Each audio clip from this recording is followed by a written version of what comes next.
কষ্টে, ছেলেকে বড় করছি কত কষ্টে, তুমি জানো না। তোমাকে কত কষ্টে বড় করা হয়েছে তুমি জানো না। তুমি জানো না বাজারে গিয়া বাবা সবচাইতে কম দামি জুতাটা খুঁজেছেন। তুমি জানো না সবচাইতে কম দামি কাপড়টা খুঁজেছে। অসুস্থ ছিলেন, চিকিৎসা করার নাই, তুমি জানো না কেন? টাকা বাঁচাইয়া কবরে নিবে না। আরে পোড়া কপাল তোর সুখের জন্য। খবর নিয়ে দেখ, ঘরে একটা ভালো খাবার তৈরি হইলে কোনদিন তোর মুখে না দিয়া খান নাই। খবর নিয়ে দেখ। আর আজকে কি বিচার আসে, হুজুর ছেলে কামাই করে, এখন বিবি আছে, সন্তান আছে, মৌসুমি ফল ঘরে নিয়ে আসা খাটের নিচে লুকায় রাখে, খাটের নিচে লুকায় রাখে। মাঝে মধ্যে দরজার চিপা দিয়া পর্দার আড়াল থেকে দেখি, ওই দৃশ্য দেখি, সন্তান বউয়ের মুখে উঠায়া দেয়, দে উঠায়া, এটা সরিয়া, এটাও সরিয়া, বউয়ের মুখে উঠায়া দে, সন্তানের মুখে উঠায়া দে, এটাও সরিয়া। কিন্তু পিছন থেকে যে বুড়ি মাটা দেখতেছে, ওই মার তখন কেমন লাগে, আয় এটা কি আমার ওই সন্তান? এই সন্তান এটা যে ঘরে ভালো কোনো খাবার আসলে তার মুখে না দিয়ে আমি খাই নাই, আজকে ওই সন্তান আমি যেন না দেখি লুকায়া লুকায়া তার বউ আর বাচ্চারে খাওয়ায়। কপা কিভাবে পারো? আরে কিভাবে পারো মা বাবারে সাইরা থাকতে? কিভাবে পারো? তুমি কই কই ঘুরো দোয়া নেওয়ার জন্য, কই কই ঘুরো। আরে মার চেয়ে বড় দোয়া করেনেওয়ালা কে আছে রে ভাই? দুনিয়ায় এমন কোন ফতুয়া আছে? মুফতি সাহেবদেরকে জিজ্ঞেস করো।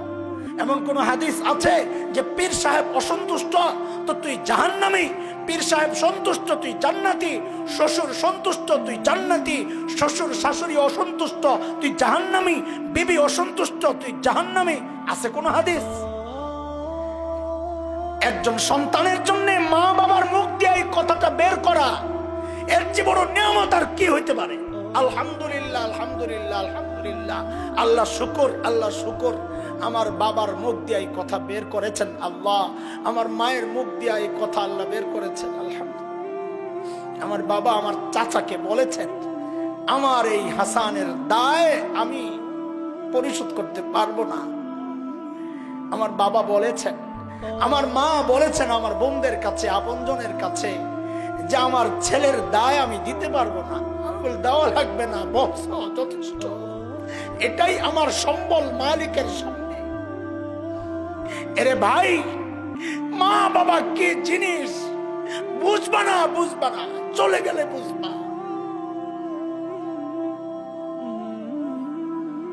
বিশেষ করে মা বড় আজীব এক চরিত্র।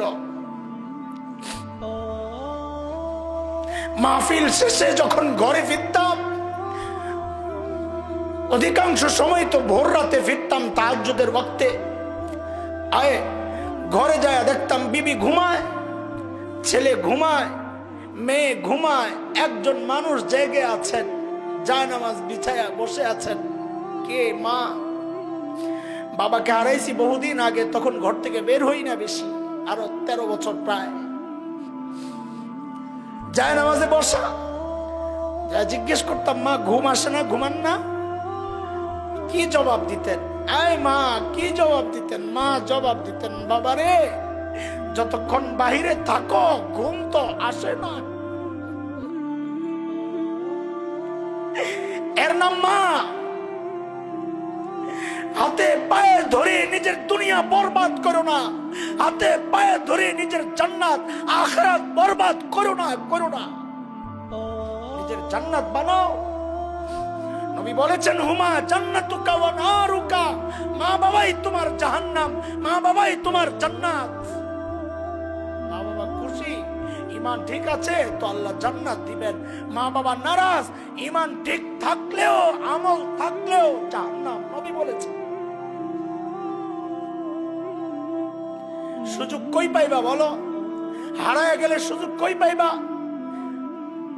দোয়া নাও, দোয়া নাও। আমার মা যখন ইন্তেকাল করে, এক একজন কাঁদতেছে, আমারও চোখ দিয়ে পানি পড়তেছে। তো বলি, কে কি জন্য কাঁদো আমি জানি না, সবারই তো যাওয়া লাগবে, মা চলে গেছেন, এটা তো কুদরতের ফয়সালা, আমার তো অভিযোগ নাই, অনুযোগ নাই, কষ্ট লাগে, কাঁদি।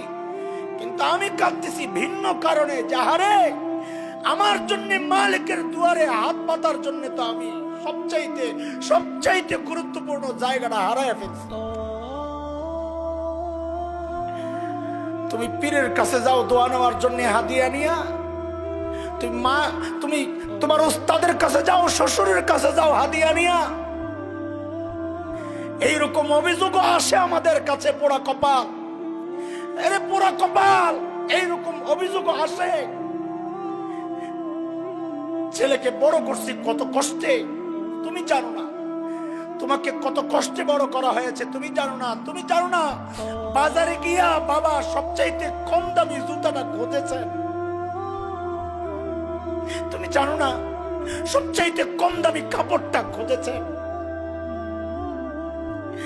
অসুস্থ ছিলেন, চিকিৎসা করার নাই, তুমি জানো না কেন? টাকা বাঁচাইয়া কবরে নিবে না। আরে পুরা কপাল তোর সুখের জন্য। খবর নিয়ে দেখ, ঘরে একটা ভালো খাবার তৈরি হইলে কোনদিন তোর মুখে না দিয়া খান নাই। খবর নিয়ে দেখ। আর আজকে কি বিচার আসে, হুজুর ছেলে কামাই করে, এখন বিবি আছে, সন্তান আছে, মৌসুমি ফল ঘরে নিয়ে আসা খাটের নিচে লুকায় রাখে, খাটের নিচে লুকায় রাখে। মাঝে মধ্যে দরজার চিপা দিয়া পর্দার আড়াল থেকে দেখি, ওই দৃশ্য দেখি, সন্তান বউয়ের মুখে উঠায়া দেয়, উঠায়া, এটা সরিয়া, এটাও সরিয়া, বউয়ের মুখে উঠায়া দে, সন্তানের মুখে উঠায়া দে, এটাও সরিয়া। কিন্তু পিছন থেকে যে বুড়ি মাটা দেখতেছে, ওই মার তখন কেমন লাগে, আয় এটা কি আমার ওই সন্তান? এই সন্তান এটা যে ঘরে ভালো কোনো খাবার আসলে যার মুখে না দিয়ে আমি খাই নাই, আজকে ওই সন্তান আমি যেন না দেখি লুকায়া লুকায়া তার বউ আর বাচ্চারে খাওয়ায়। কপা কিভাবে পারো? আরে কিভাবে পারো মা বাবার সাইরা থাকতে? কিভাবে পারো? তুমি কই কই ঘুরো দোয়া নেওয়ার জন্য, কই কই ঘুরো। আরে মার চেয়ে বড় দোয়া করেনেওয়ালা কে আছে রে ভাই? দুনিয়ায় এমন কোন ফতুয়া আছে? মুফতি সাহেবদেরকে জিজ্ঞেস করো। এমন কোন হাদিস আছে যে পীর সাহেব অসন্তুষ্ট তো তুই জাহান্নামী, পীর সাহেব সন্তুষ্ট তুই জান্নাতি, শ্বশুর সন্তুষ্ট তুই জান্নাতি, শ্বশুর শাশুড়ি অসন্তুষ্ট তুই জাহান্নামী, বিবি অসন্তুষ্ট তুই জাহান্নামী? আছে কোন হাদিস? হ্যাঁ, শুধু আছে স্ত্রীর ক্ষেত্রে, আইয়ুমা ইমরাতিন মাতাত ওয়া যাওজুহা আনহা রাজিন দাখালাতিল জান্নাহ। যে নারী এই অবস্থায় ইন্তেকাল করে যে তার স্বামী তার উপর সন্তুষ্ট, আল্লাহর নবী বলেন ওই নারী জান্নাতে ঢুকে যাবে। একটা জায়গা আছে খালি ব্যতিক্রম, এছাড়া যত জান্নাত জাহান্নাম ব্যক্তির কারণে, শুধু মা বাবা। নবী বলেছেন হুমা জান্নাতুকা ওয়া নারুকা। খবরদার খবরদার, আব্দুল্লাহ ইবনে জুবাইর মতো হয়ে যাও যে মৃত্যুর মুখেও মা বলতেছেন আল্লাহ এটা আমার ওই সন্তান, যেই সন্তান আমাদেরকে এত করেছে বাবা মাকে, যে আমরা আজকে খুশি, তার উপর খুশি। যাও বাবা। হযরত আব্দুল্লাহ ইবনে জুবাইর বলেন মা আমার কোনো টেনশন নাই, টেনশন একটা। খেয়াল করেন ঈমান কাকে বলে, কেমন মা কেমন সন্তান। হযরত আব্দুল্লাহ ইবনে জুবাইর বলেন মা আমার একটাই কষ্ট, একটাই টেনশন। বলে কি বাবা? বলে আমার মৃত্যুর পর তারা যে আমাকে টুকরা টুকরা করবে, আরবিতে বলে মুসলা, যে তারা যে আমাকে টুকরা টুকরা করবে, এটাই আমার টেনশন। আহারে কেমন মা! মা ছেলেকে সান্ত্বনা দিচ্ছেন। বাবা ঠিক এই কথাগুলাই আসছে হাদিসে। মা ছেলেকে সান্ত্বনা দিচ্ছেন, বাবা বকরিকে যখন জবেহ করে ফেলে তখন বকরির চামড়া ছিলে কাটে, এতে বকরির কিচ্ছু হয় না, কষ্ট তো জবের সময়। তারা যখন তোমাকে জবেহ করে ফেলবে তখন টুকরা টুকরা করলেও তোমার কষ্ট লাগবে না, তুমি টেনশন করো না।